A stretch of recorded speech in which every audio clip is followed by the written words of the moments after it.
Hello, I'm CGN. This is a quick video to show how to pixelate an image in Photoshop.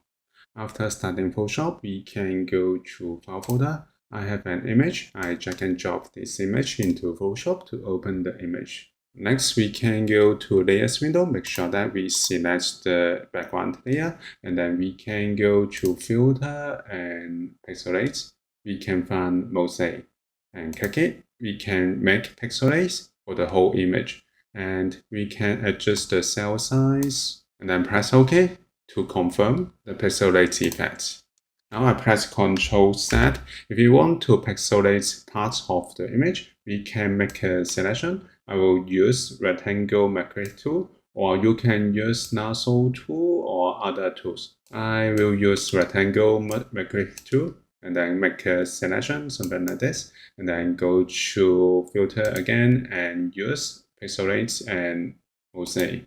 So this is how we can pixelate an image in Photoshop. Thank you for watching this video. Hope this helped. Please subscribe this channel. More video will be shared with you. I'm CG Yin. See you in the next video.